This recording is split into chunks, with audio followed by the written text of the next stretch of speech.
What's up, guys? A lot to talk about today. Have to talk about the Mississippi State coaching situation 100%.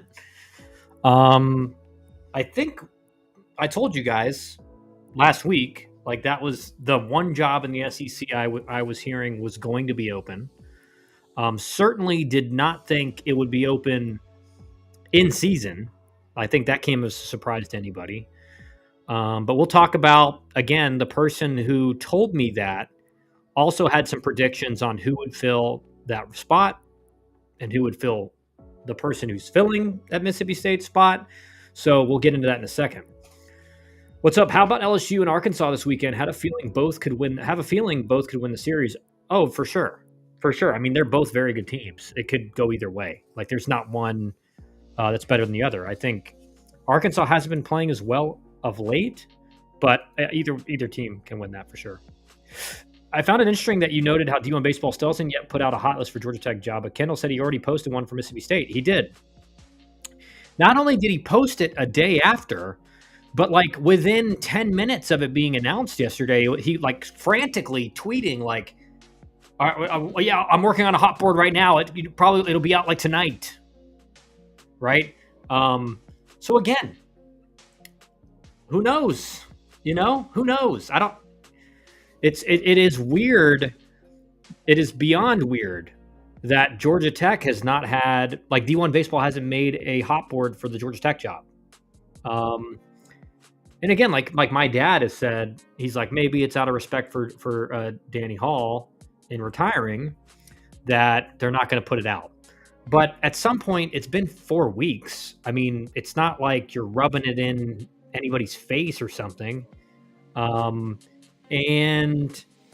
I just think there's something else possibly going on, but I don't know what it would be. Kyle told everyone 5 days ago. Yep. Let's see. Do you think Georgia Tech asked them not to? I don't know. And I will say this. How Kendall Rogers works is like, obviously he's got coaches that are sources. And so it's just like in the political world when like their sources, they're protecting sources, like you're not going to give up too much information to protect your source. So maybe there's something at Georgia Tech that's going on there that has something to do with that. I don't know. We'll just have to find out. I mean, I think it's so weird that a hot board's not getting put out. And I do know that, again, I mean, we'll get into it, but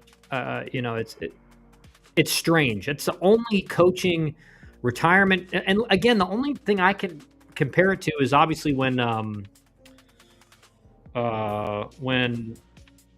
Coastal Carolina's head coach announced his retirement, but they almost instantly kind of announced Kevin Schnall as the coach in waiting, right? So it's a little bit different, but I just don't understand why there hasn't been a hot board out of who the potential candidates would be. Because you're not like saying anything. You're putting like 10 candidates out there. So it's just strange. What's your opinion on the umpire telling Jarrett Jones to run? I feel like at that point the game is over. Yeah, it's ridiculous. I mean, it's a walk-off home run in a big SEC matchup. I don't understand it. Listen, if that's in the second inning and it's like a solo shot, I want the umpire saying, dude, run. It's a solo shot, whatever.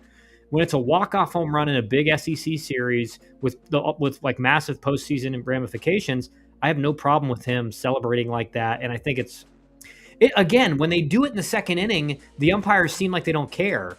But then when they hit a walk-off bomb at the end of the game, it's like all of a sudden they care. I'm with you. I don't think it's. I think that's what you want.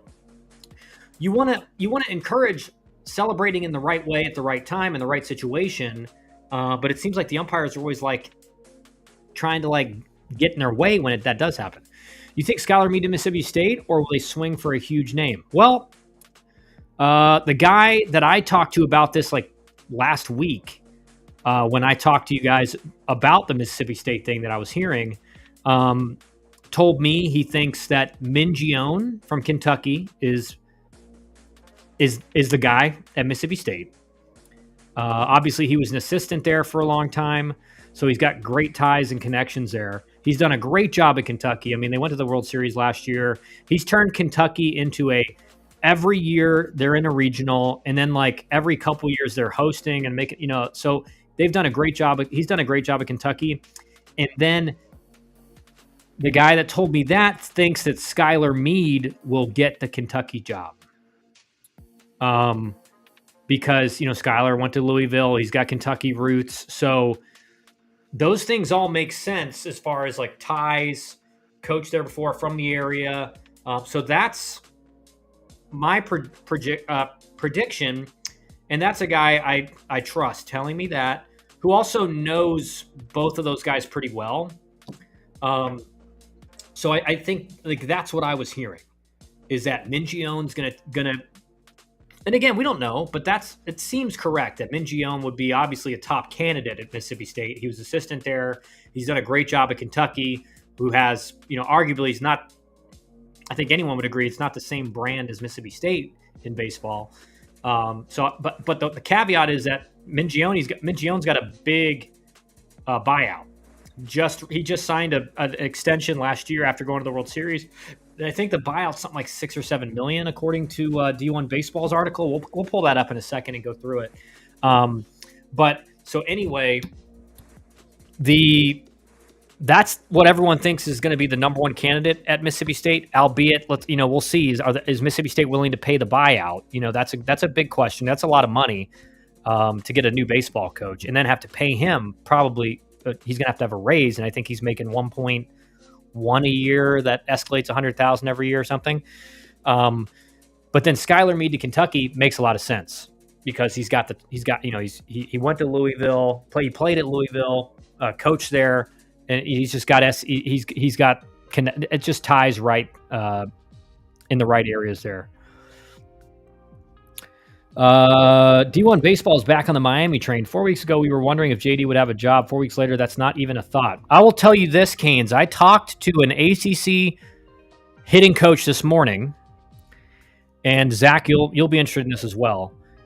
He told me, watch out for Miami in the next 2 years, because first of all, he said Hughes is one of the best pitchers in the ACC, but he said the freshman they got coming out, obviously with Siskar in the rotation now, he's like, Siskar is a nightmare for right-handed hitters. He's just so hard to hit. He's running under your hands. He's throwing his slider, running away from you.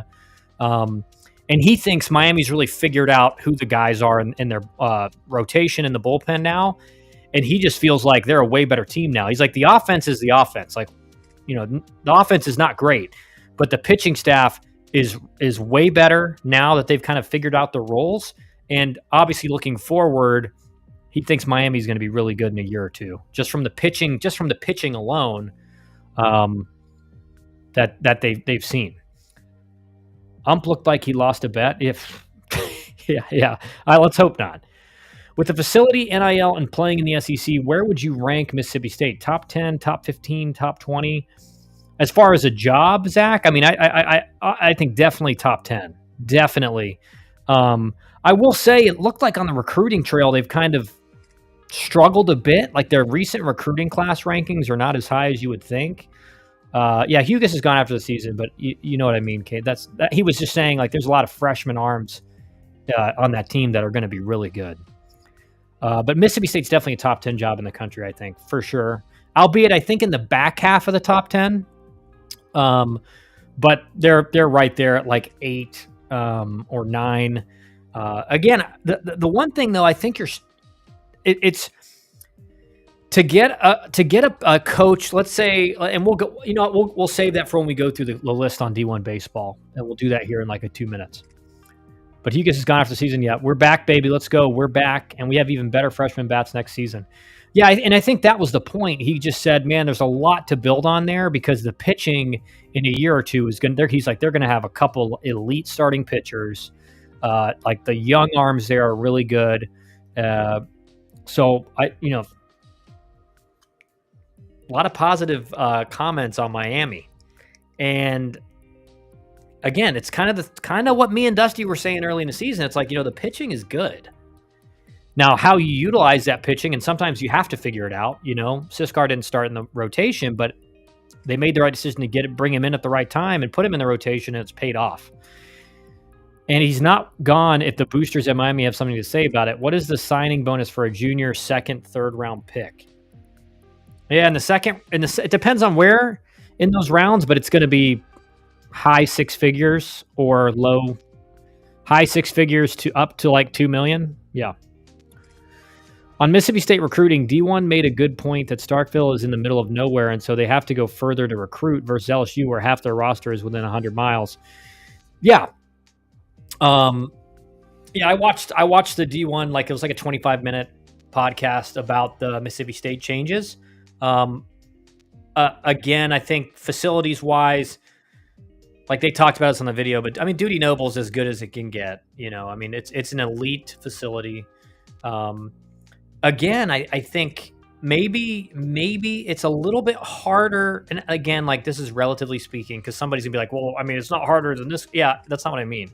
I just mean compared to like schools that have won a national championship in the last 5 or 6 years, Mississippi State may be the hardest of those to recruit to because it is kind of out in the middle of nowhere. Albeit, I think anyone that makes that visit is like, this place is sick. And again, some players love kind of the more rural campus. Some players like being in the city. And so, I mean, it's just about identifying the players that don't care about being like, I wouldn't have cared. I loved being in Atlanta, but I couldn't have, it's not like I went into committing to Georgia Tech because, it's in Atlanta. Like that wasn't a selling point for me. All I cared about was baseball. I would have been just as happy going to Auburn or Clemson or Tennessee in Knoxville, right? And Auburn and Tennessee had offered me, and they're both in kind of smaller. Obviously, Auburn's like a college town. Knoxville's kind of a small city, but it's more of like a college town really than a city.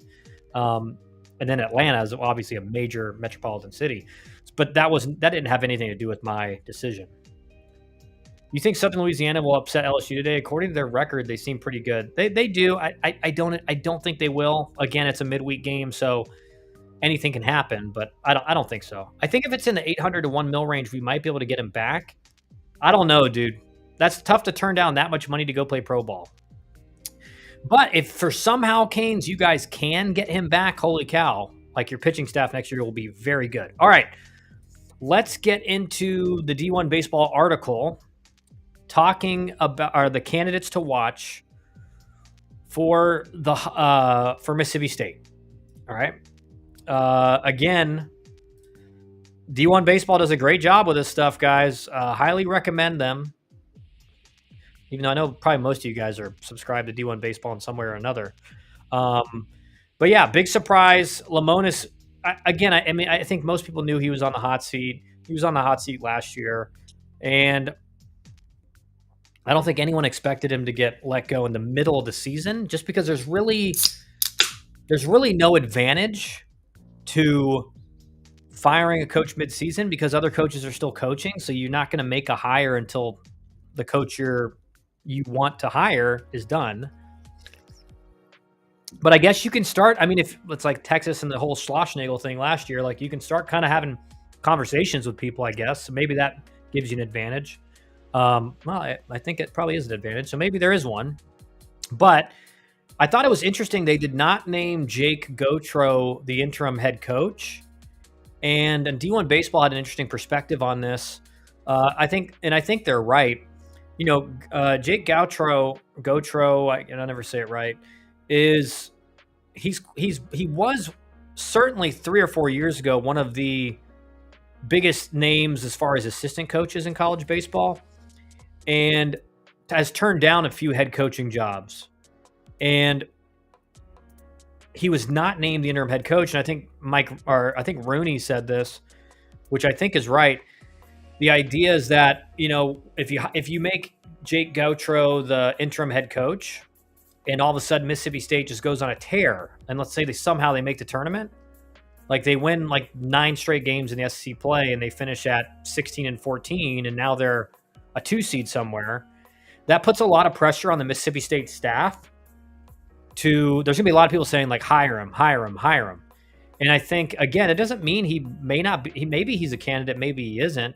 I think probably not. Just when you fire a head coach, generally that staff does not remain in place typically. But I think they were trying to avoid something like that happening, so they did not name him the interim head coach, and they named Parker, the pitching coach, the interim head coach. So interesting. Let's see. Let's just head straight to, again, this is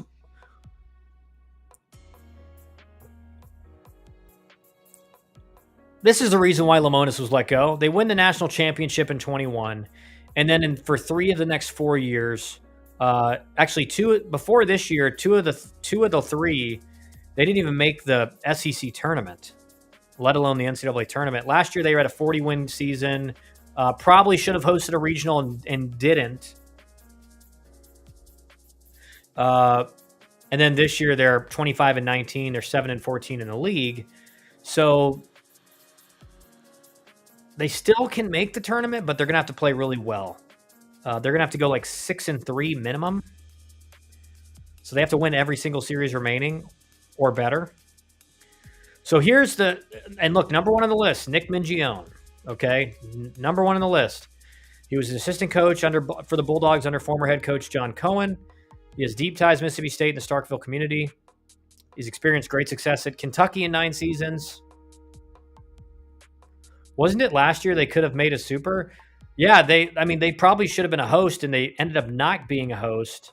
But again, I think it's like, 2 years after winning 2 years in a row after winning the College World Series, you don't even make the SEC tournament. That's really bad. And then you show a little bit sign of life from what they did last year. Then this year it's just bad again. I think it was just like, again, it'd be one thing if you're making the tournament every year. He's probably still there, even though there's probably some people in the Mississippi State fan base and administration who would be unhappy with that. But it was, not making the NCAA tournament is just not enough for Mississippi State. But okay, so obviously Mingione, first ever College World Series appearance last season for Kentucky. He led that super regional appearance in 23. So back-to-back years, they made it to a super regional or better. He did sign a 5-year contract extension at the end of last summer, increasing his base salary to $1.175 million. That escalates by $100,000 each of the next 2 seasons and reaches $1.5 million. Should Mingione leave for another job, the new school would be on the hook for the remainder of his contract. So in this case, around $6 million by the time Mississippi State would make a hire. The buyout would be cut in half should UK athletic director Mitch Barnhart leave. However, that is not expected to be the case anytime soon. So, what they're saying is, if you want to hire Mingione, you're going to have to pay his $6 million buyout. Which, again, in the college baseball world, to pay that just as a buyout and then have to pay salary as well, which, again, it could be a negotiation tactic. What you could see happen is that Mingione goes to Mississippi State for less than what he's making at Kentucky because he still gets this whole buyout, right? But I don't know. We'd have to wait and see. Skylar Meade, no surprise. Again, from what I've heard, I think people are thinking he's going to be the likely guy to take the Kentucky job if Mingione leaves. If Mingione does not, maybe Skylar Meade pops up there as a potential coach. We'll have to see. Obviously, we all know about Skylar Meade. He's from Louisville, Kentucky. Again, he's got Kentucky ties. Done a great job with Troy. He was a pitching coach at Michigan State and South Carolina, and done a great job at Troy. And their thoughts are someone at a major ACC or SEC program will hire Meade in the next couple of seasons. Could that someone be Mississippi State? Man, fire me the F up. Time to start pushing the Century Club. We need a war chest for next season. What would the benefit grabbing UK coaches seem like if you were getting SEC talent? What would be the difference in going to Mississippi State from Kentucky? Well, what the thought would be this, Coog, is that it's definitely, I think anyone in the industry would tell you, it's harder to win at Kentucky. It's harder to recruit at Kentucky. And again, because Kentucky's really not in the Southeast, right? You're in the Midwest, even though Kentucky feels like the South, but it's like the Midwest. So it's just, you don't have the same pipeline of talent around you and in the state. Whereas in Mississippi State, like you can recruit the whole Southeast. I I think it's just simply this. It's harder to recruit at Kentucky. It's harder to win at Kentucky. And so for what Mingione's done at Kentucky, getting them to a College World Series last year, getting to the Super Regional the year before that, and having a pretty solid year so far this year as well, they're definitely going to be in the postseason. The thought is he can take Mississippi. If he can do that at Kentucky, he can do even better at Mississippi State. Right, that's the thought process. That doesn't mean that's always going to happen, but that's the thought process. Rob Vaughn. Vaughn, 37, is another rising younger head coach. I didn't know Vaughn. Vaughn's 3 years younger than Skylar Meade. Vaughn, a Corpus Christi, Texas native, earned a hard-nosed reputation as a player at Kansas State before getting his first head coaching job with Maryland before the 2018 campaign. Vaughn won 48 and 42 games respectively his final 2 seasons with the Terps. He made 3 straight NCAA tournament appearances to finish out his tenure in College Park. Continued to have success in the SEC. Excuse me for that Freudian slip. Making the NCAA tournament last season, the Crimson Tide has been a mainstay in the top 25 this spring and have a shot to host a regional. The care factor at a place like Mississippi State eclipses Alabama. The other thing to consider with Vaughn is that he eventually might seek a return to the state of Texas, particularly should the A&M job open in the near future. Vaughn makes $900,000 annually and has a buyout of $2.25 million. So a lot of these SEC coaches, like the negative is that they have pretty significant buyouts. So like you're gonna have to fork up a lot of cash. Miss Rob at Maryland, those were some fun days. Yeah. Chris Pollard. Pollard would be such an intriguing hire for the Bulldogs. North Carolina native has turned Duke of all programs into one of the premier programs in the ACC. He has spent the last 12 seasons with the Blue Devils, has guided the program to 6 NCAA tournament appearances, and really that's 6 out of the last 8 years. So that looks, like only 6 in 12 years. But again, that first appearance for Duke in the NCAA tournament was a gap. It was about a gap of 60 years since they had been in the regionals, and they've been in the regionals pretty consistently every year since then. Seventh likely coming in a matter of weeks, Pollard has reached the super regional round on 3 occasions and has had opportunities for higher profile jobs in the past. For instance, Canes, you're going to like this. He had a brief flirtation with TCU before the Frogs hired Kirk Sarlos, while Miami took a hard look at him before promoting pitching coach and assistant J.D. Arteaga to head coach with a couple years ago.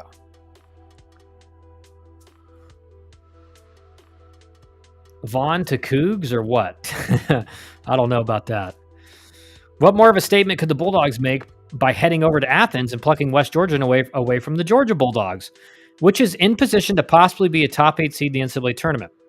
Johnson, 53, is a former Mississippi State assistant who also spent time at Arkansas and LSU and served as the big league pitching coach for the Minnesota Twins. Johnson has been the head man at Georgia for 2 seasons, tallying a 43-17 overall record in his first season along with an NCAA Super Regional appearance. While UGA is 35-11 so far this spring with a 12-9 league record and a top 5 RPI, Johnson's buyout could be a concern with him recently signing a long-term contract extension that pays him $1 million annually through June 2030. So another big buyout, right? 5 years of a $1 million salary to get a buyout. Skip Johnson.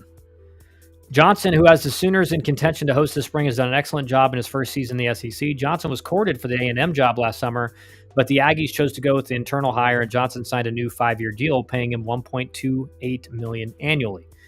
Getting Johnson the Bolt from Norman would not be cheap, but the Bulldogs have to come up with around $2.53 million in buyout money to pluck him away. Johnson is in a great spot in Norman, but the care factor at a place like MSU is exponentially better than Oklahoma. That could be the perfect setting to end his coaching career. Brian O'Connor.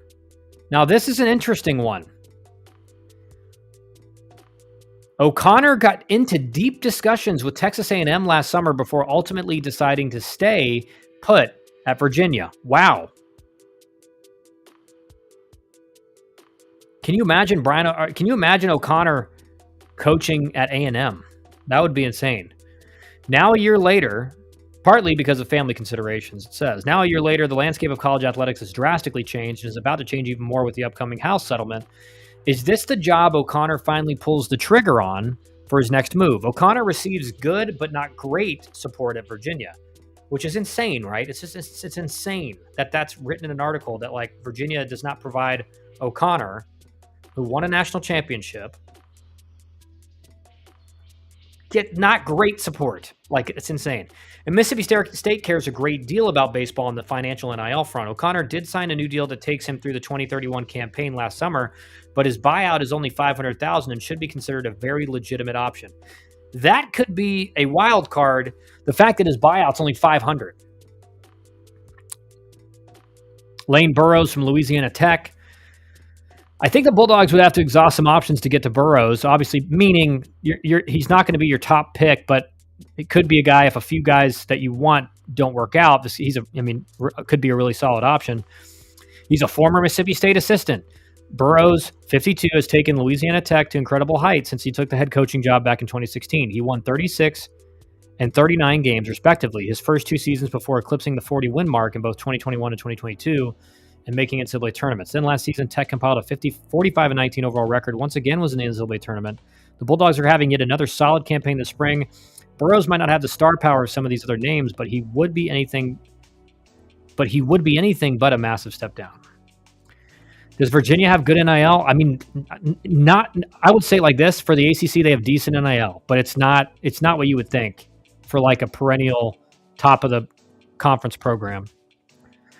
All right, here we go. Assistants to watch. Though no one knows just yet which direction Mississippi State Athletic Director Zach Selman will go, we have been told that it would have to be an incredibly compelling hire for the Bulldogs to go the assistant route for their next head coach. So which assistants might fall under the compelling label? Josh Elander. Elander, 31, is in his 8th season with the Volunteers and has established himself as one of the premier recruiters and assistant coaches in college baseball. Elander was a standout player at TCU, coached as a volunteer at Arkansas for a season, and has made a name for himself during his time in Knoxville. Elander was in the mix for the South Carolina job last summer, but the Gamecocks chose to go the direction of Paul Maneri. Nolan Kane, Texas. Kane, 38, has rich ties to the Southeastern Conference, and certainly would know that type of player Mississippi State needs to be super successful. Kane won a national title as a player at LSU back in 2009 and spent several seasons on Paul Maneri's coaching staff at LSU before heading to Texas A&M to join Jim Schlossnagle's staff for 3 seasons. Kane is in his first season at Texas. Kane, who makes $400,000 in Austin, is an elite recruiter and has learned the ropes from 2 premier coaches in our sport.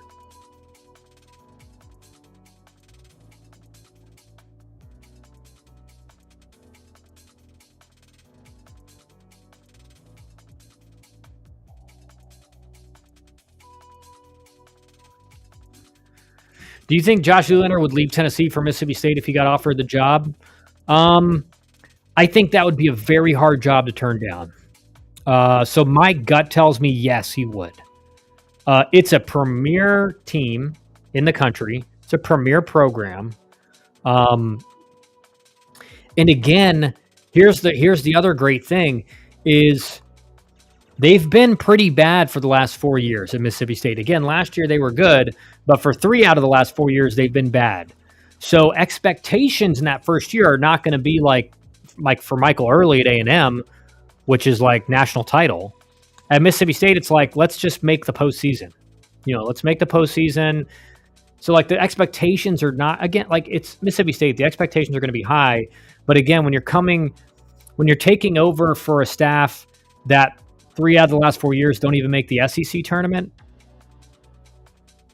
I don't know how you turn down that job, to be honest. If you want to be a head coach, there's not like at that point you're basically saying I will not take a head coaching job unless it's like LSU, Tennessee. Like there's not much more. Like Florida.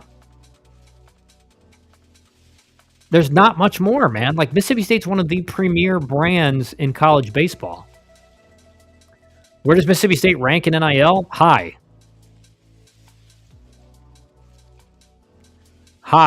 Yeah, and Mississippi State, not only is it like recently been a power in the SEC, but it's been a very good baseball school for decades. 40, 50 years, right? Even longer. Is Mississippi State at the top of the SEC for NIL? Yeah, I mean, it's up there. It's definitely up there. It's not quite as high as like maybe your LSUs and your A&Ms, but it's up there. I mean, it's competitive with the best SEC programs.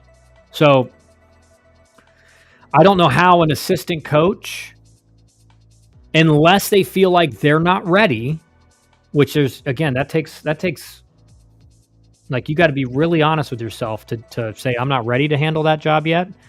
Um, I don't know how an assistant anywhere can turn down Mississippi State if they get the job. That's just my opinion. It's just, you can't turn that job down. So Nolan Kane could be one of the guys, and Nolan Kane and Elander have kind of been the two assistant coaches that you see on almost every one of these openings and these hot boards. So I think we're pretty close to seeing those guys take a step towards being a head coach, but who knows? Will Coggin. Coggin 40 is another intriguing option as an assistant coach hire. Coggin has a very strong reputation from an offensive coaching standpoint and has earned plenty of stripes as a recruiter for the Bulldogs as well.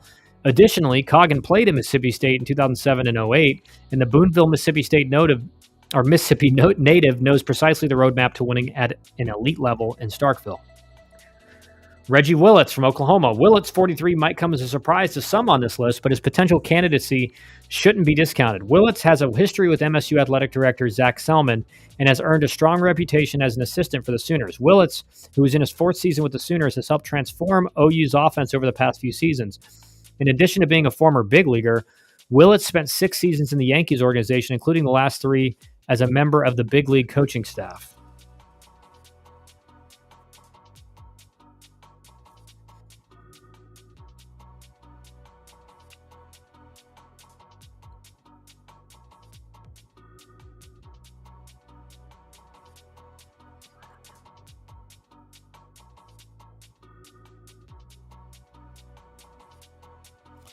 I wonder how fast they will make a hire. I'm sure they want to coach before the portal opens. Yeah, I mean, I think that may be the rationale, Zach. Like if you're starting to, I think if you're starting, like realizing how recent all this like portal stuff is, I think you may start seeing this happen more often. I think you may start seeing big time programs, if they're going to make a move, they make a move right here near the end of April. And what they're doing is they can now start interviewing guys, right? They can have conversations with guys so that by the end of a season, hopefully, you know who your head coach is going to be. Now, again, depending on how deep coaches go, you never know. I mean, Buck, I think, it's kind of a gray area because I think, it's been reported that, Schloss had conversations with Texas's AD like in April, like in the middle of the season. So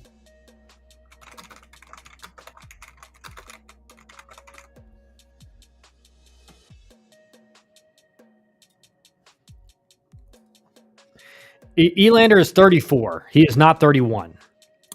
He's the same age as me. He's like a month older than me. So I don't know why it said 31 on there. I saw the same thing. He's not 31, but he's 34, which obviously is still really young, especially for a guy who could be a potential head coach.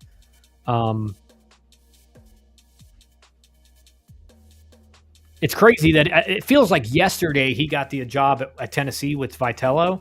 For it to say 8 seasons is pretty crazy. I mean, that's unbelievable that it's been that long already. It doesn't feel like it. If you were the athletic director of Mississippi State, who are you hiring?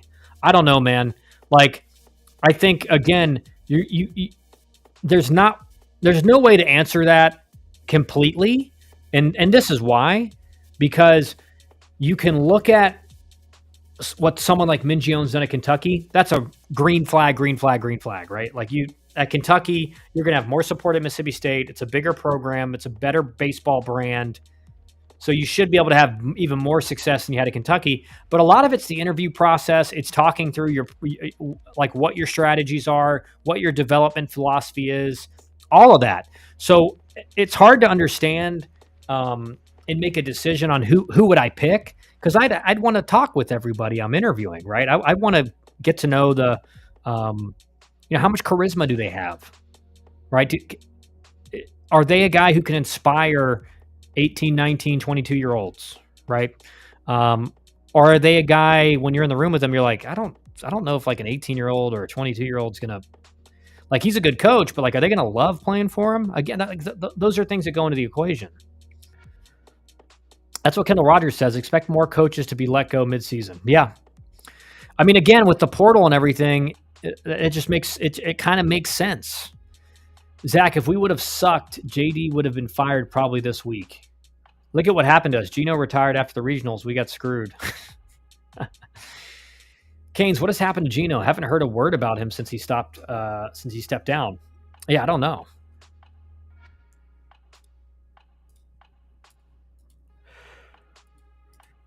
But again, one job opening up like Mississippi State has like the major jobs has like massive ramifications across the rest of college baseball. Because again, like let's say Mingione takes the Mississippi State job. Well, then someone's got to take the Kentucky job.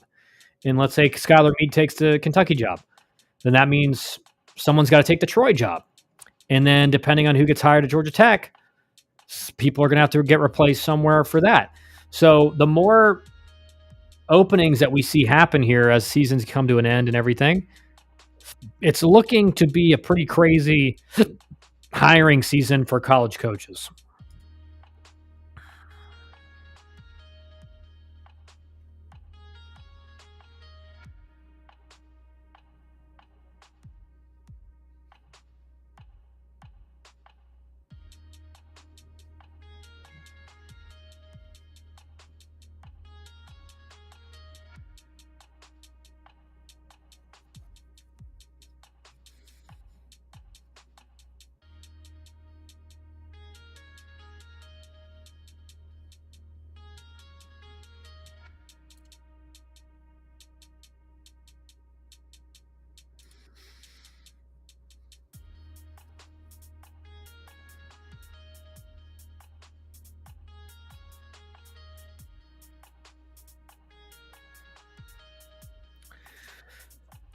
So it sounds like Mississippi State will get to handpick their candidate. Wonder if they will get turned down by some. I do think there is a weird, there's kind of a weird dynamic emerging with the SEC, and that is, I think it's becoming harder. And again, take this with a grain of salt, but this is just something I'm kind of feeling. It's becoming harder, I think, for some SEC programs to go get like a top coach from the ACC or a top coach from, somewhere, another Power 4 conference, because the SEC is such a gauntlet. And like knowing, I mean, look at the teams that have had struggled this year. I mean, look at A&M. They were preseason number 1. They're not even the top 25 right now. They have a chance of making the postseason still, but they've underperformed. Florida is starting to play really well, but they started 1-11 in SEC play.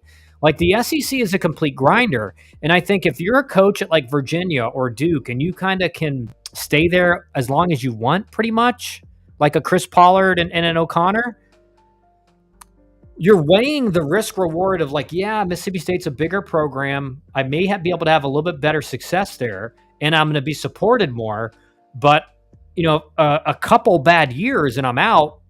And then I got to find another job somewhere. Whereas at Virginia and Duke, like both of those coaches are like guys that turned the program into what it is. Like they're not just going to be let go for no reason. They're going to have to like really, really underperform.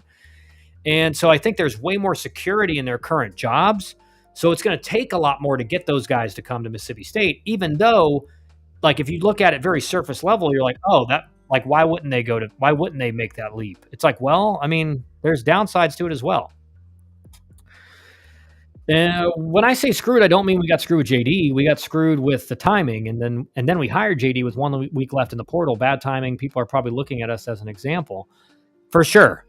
I mean, if you don't have a head coach for like the whole portal season, how are you going to get guys to commit? Like how? And brother Gino is worth over $5 billion. He's living life probably. Good for him. Yeah, I think he'll be all right. A&M was 1 hit away in all 3 games from making the series versus Texas interesting. Yeah, no, 100%. A&M played really well against Texas. I mean, they were in every game. The offense was a little bit kind of stagnant, anemic on both sides of the ball, on both teams. But yeah, A&M couldn't have that one. They couldn't get that one big hit to take a game or take 2 games. But you're right, White House, they were in every single game. So A&M's still playing good, still playing well.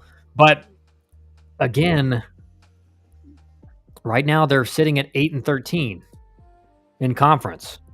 So they have 9 games left. If they go 5-4 remaining, they're probably going to make the tournament. Anything less than that, if they go 4-5, they're going to be sweating. Because 12-18 to me, I just don't know if that can get you in the tournament. Florida's in a lot better position because Florida's RPI is 19. A&M's RPI is 41.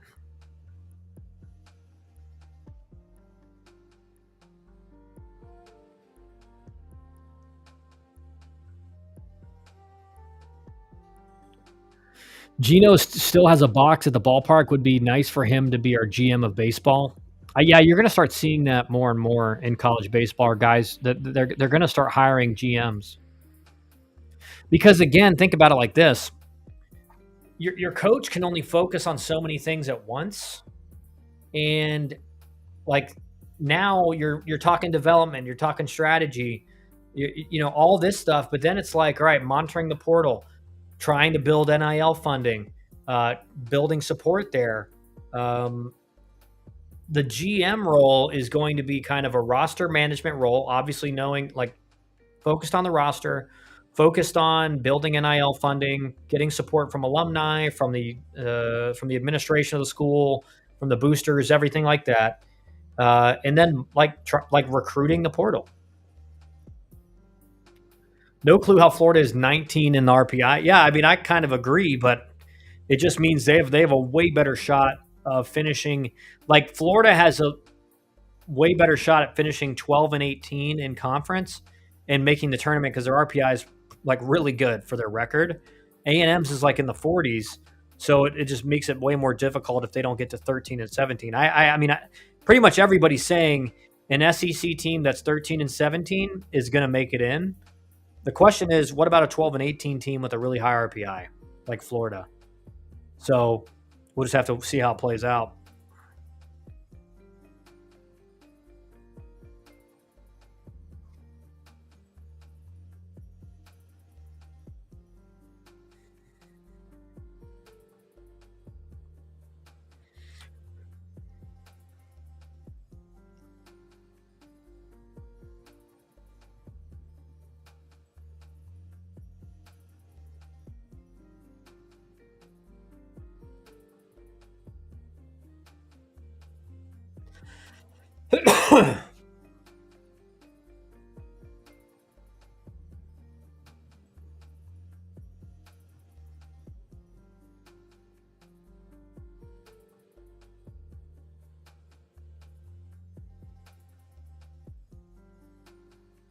All right. Let's see what some of our favorite people are saying. But you know that's my point. The whole Mississippi State thing with D1 baseball. I mean, that's been my point about the Georgia Tech hot board this whole time. It's like I know Kendall Rogers probably has a great relationship with Lamonis. Probably most of the guys on the D1 staff do, and like they're not, out of respect for Lamonis getting fired midseason, they're not waiting around to make a hot board. So I just don't get why Georgia Tech does not have a hot board. Something weird is going on. Canes, with Ramsey as the coach, do you think Georgia Tech's recruiting philosophy will change? I don't think so. I think, again, like he's done a great job of recruiting some of the best hitters in the country and getting them to Georgia Tech, albeit, you know, Drew Burris. You look at some of these freshmen like Hernandez, Caleb Daniel, Von Lackey.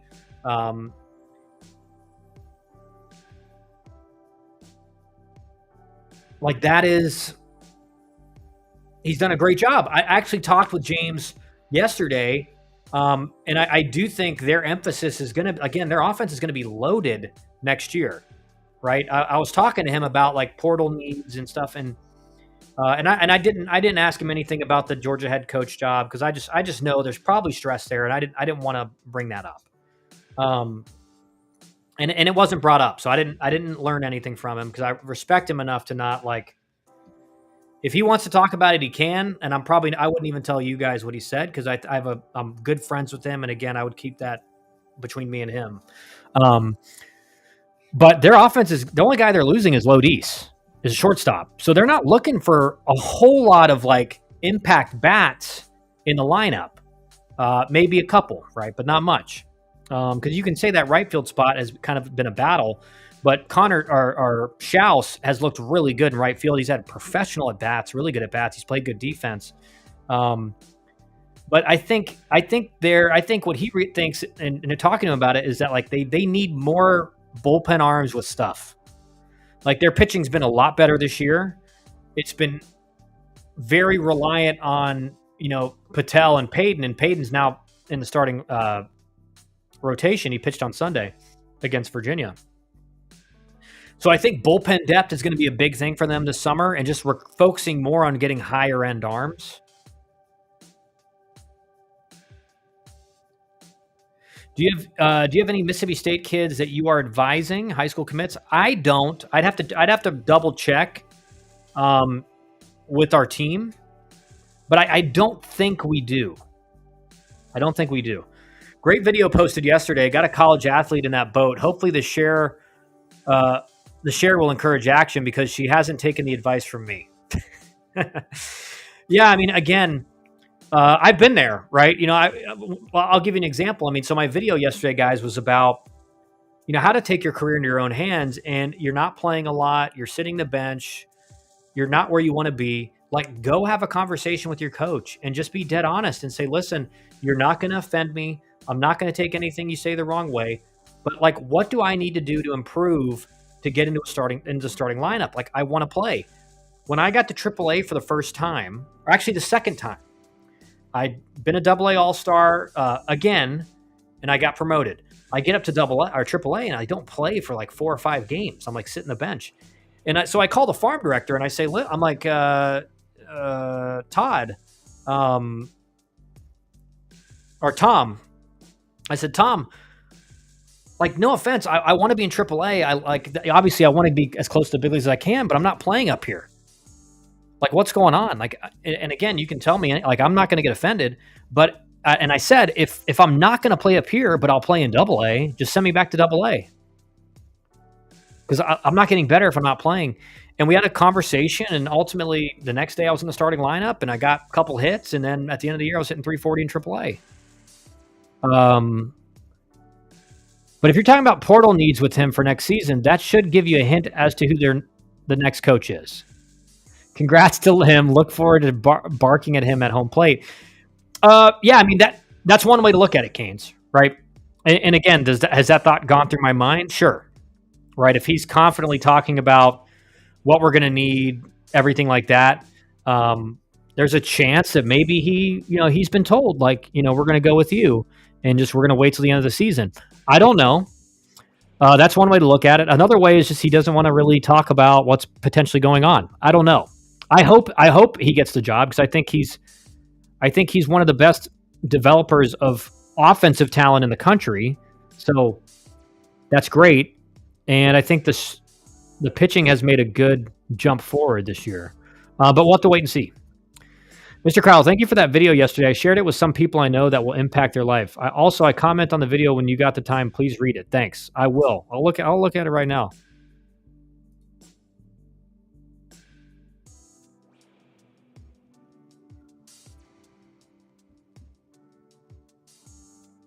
I think I commented maybe. I think I responded to you already, but I'm not sure. Let's see. Yes, I did. Oh, okay. Let me see.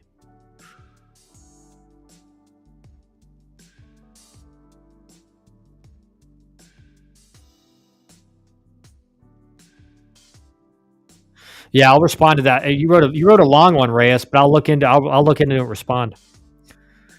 But what type of stuff? Velo, movement on the baseball, looking at our bullpen, it's actually solid. There's not much velo in our staff. Mostly guys that can throw strikes and have movement. Well, this is the thing, Canes.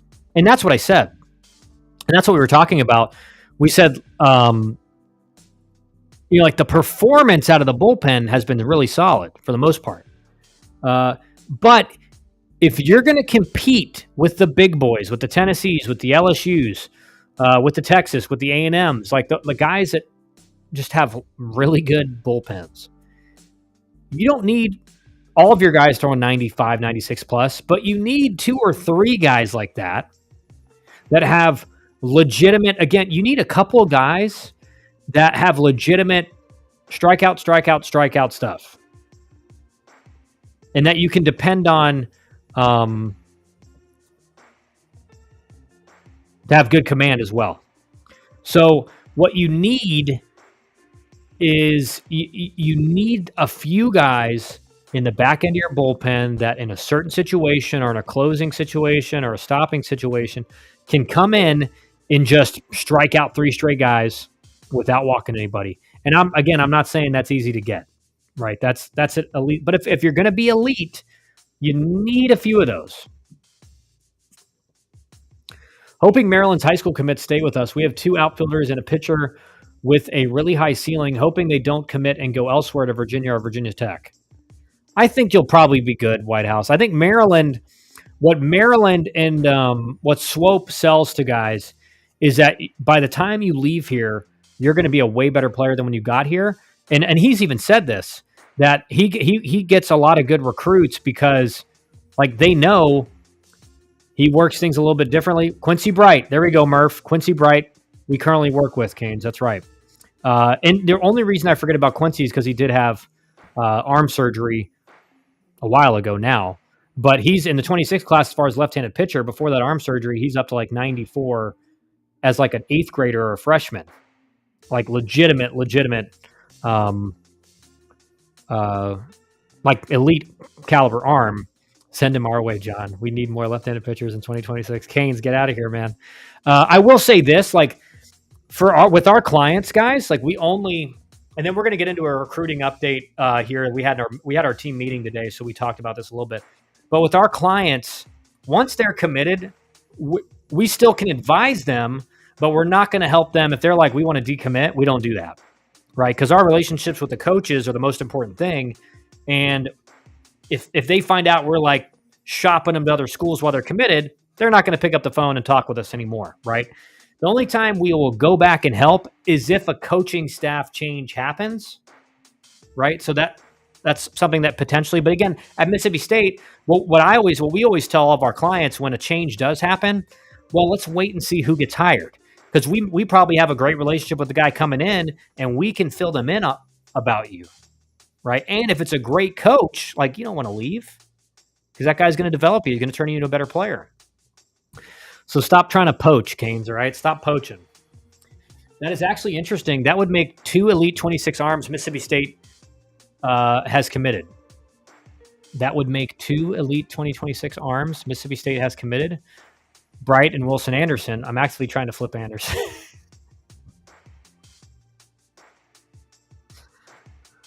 Oh my gosh. Yeah, Canes. I mean, dude, I hope the Miami staff knows you're out here grinding, bro.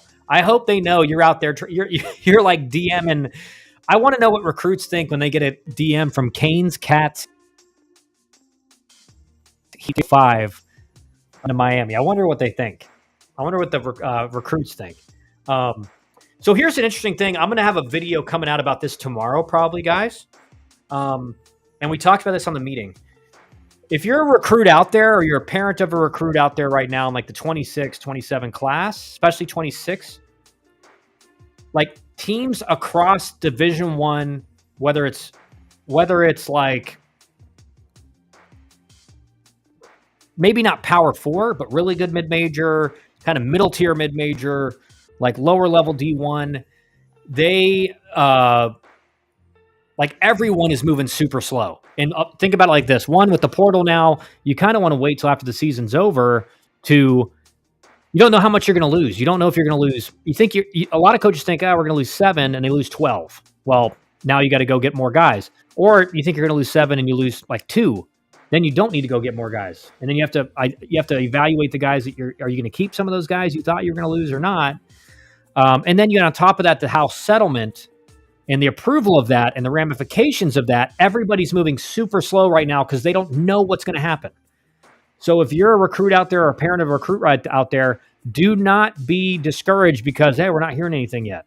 Dude, nobody's hearing anything. Everything is moving. This is the slowest recruiting has moved in like probably 10 years. Maybe not quite that, but certainly in the last like 4 or 5 years. When COVID kind of slowed recruiting down, it's like that. It's like slower than that almost. Murph, that was my exact conversation with the Brights yesterday. Yeah, it's like, don't rush into a decision. Like, wait until because Quincy Bright, he's like, anybody's going to want him. Anybody's going to want him. He's that talented, and they'll make room for him if he decommits. But you might as well see who gets hired, because it could be just an all-star, like, incredible coach, and then you don't want to decommit and be like, oh, wait, I want to commit again. It makes no sense. Canes is Miami. Anderson goes to Tampa Jesuit. We need him. Jonathan shows me respect. Canes is Miami's secret recruiter. Our recruiting coordinator actually loves me. I'm sure he does. You're hard not to love, Canes. I will say that. I will never message a kid only to ask them when it is time if they are visiting Miami. Finding out who is visiting and it is actively being recruited by a school in baseball is close to impossible. Yeah, you're right. You're right. But then how do you try, Canes, how do you try to flip them if you don't message them? I will also DM the parents most of the time because they are adults. I let the coaches handle the recruiting. Okay. So your strategy for flipping is you message the parents?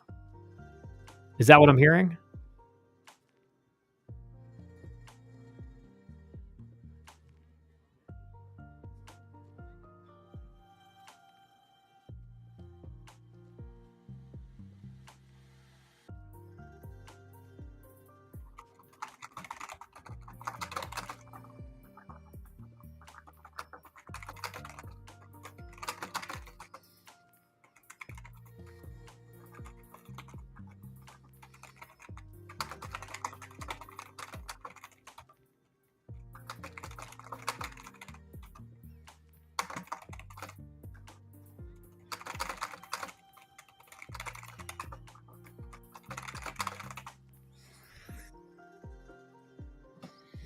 All right, let's see. See y'all later. White House, see you later, man. Can Oregon sweep Oregon State? Yeah, I think so. I mean, again, you guys have heard me say it. I think Oregon State is a top 25 team. I do not think they're a top 10 team. And the only reason I say that is they just haven't played anybody. They don't play in a conference. And the teams they've played that are good, they've kind of struggled with. And, Oregon obviously swept them in the weekend. Then they play them in the midweek. It's like 4 straight games. It's weird. But yeah, they're playing again tonight. Big top 10 matchup now. So again, we'll see. We'll see. Can Oregon win the whole 4 games after sweeping them on the weekend? So when can I expect some DMs from you? My son was actually talking about Miami with one of his teammates yesterday. There's no recruiting info like football or basketball. So if you want to find out if a kid is actually visiting, you have to message the kid, and they are very open to telling you because there's only one recruiting process out of high school. Yeah. 100% baseball recruiting more than anything else is kind of very secretive, but it's also, I think, because it's just not as, for some reason, it's not as big of a deal and not as talked about as much as like basketball recruiting and football recruiting. So in some ways, it's just almost like people don't care as much about the individual players that are being recruited. They just care about like the recruiting class rank at the end of it. But who knows? Maybe that'll change soon.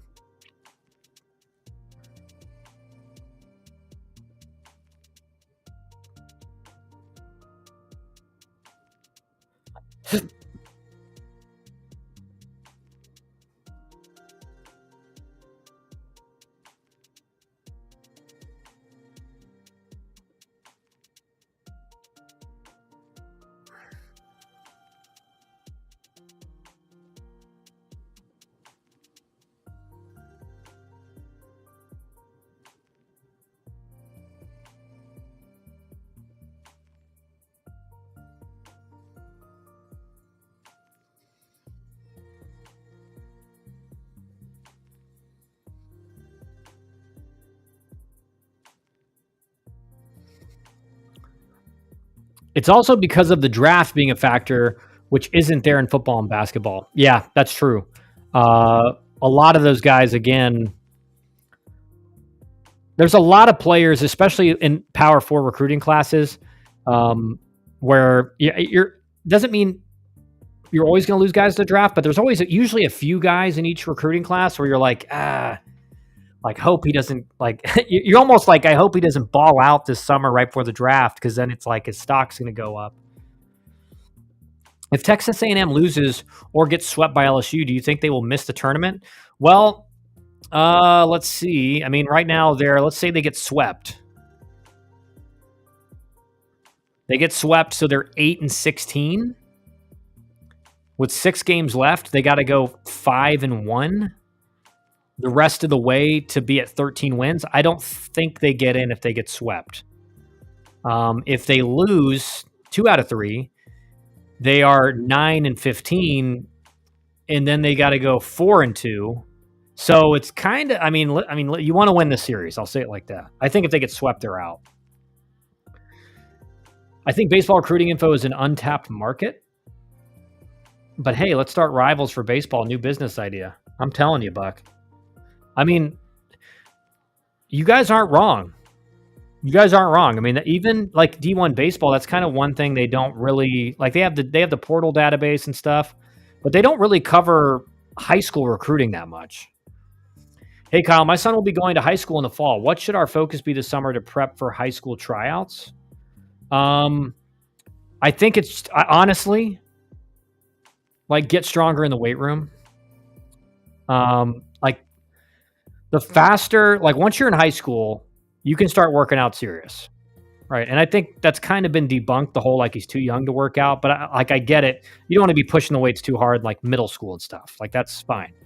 But once you get in high school, I mean, you need to start getting serious in the weight room, because, and I say this to Jonathan, I say this to every player I work with. High school players will see the most gains in their overall ability on the field through the weight room, right? You get stronger, you get more explosive, you get faster.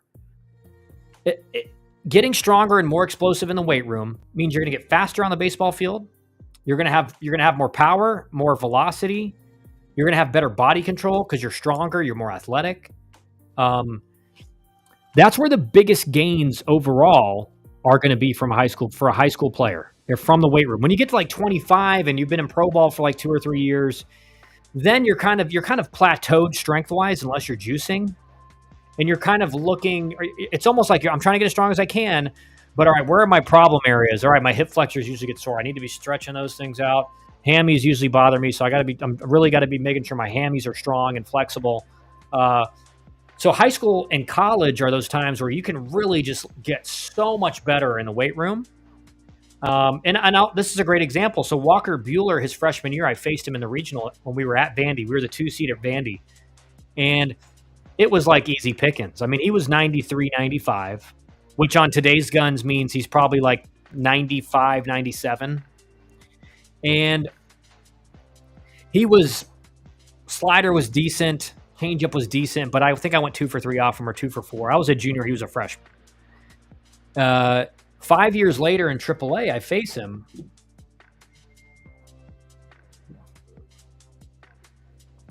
him. He's about 30 pounds heavier, and we're in AAA.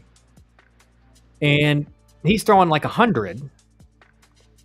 And every off-speed pitch is plus with really good command. And I'm not saying like all of that was due to putting on weight, but he just looked like a totally different dude. He was like 30 pounds heavier. He looked like a man, and all of his stuff improved in strength and durability, and just focus on that played a huge factor in that. So I would just get serious in the weight room. I mean, obviously work on your baseball skills, challenge yourself defensively in ground balls. Don't just take easy ground balls. Challenge yourself in BP. Do 2 strike rounds where if he takes a good pitch, strike 3, you're out. Like, how many times can you find a way to put the ball in play? Do those things, and he's gonna be fine. Perfect Game can't really do it as they have to hold the line. D1 baseball doesn't cover recruiting. Yeah, I think it's really, It's the part of recruiting. It's like you're not like the thing that you see in football and baseball or basketball is you see, oh, this guy's making his visit this weekend to Tennessee, or this guy's, these 8 guys are making their visits to Georgia this weekend. You don't see that in baseball. You don't see any publications going like, um,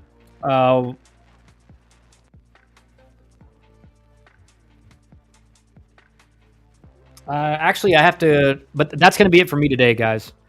I actually have to leave for a practice here soon.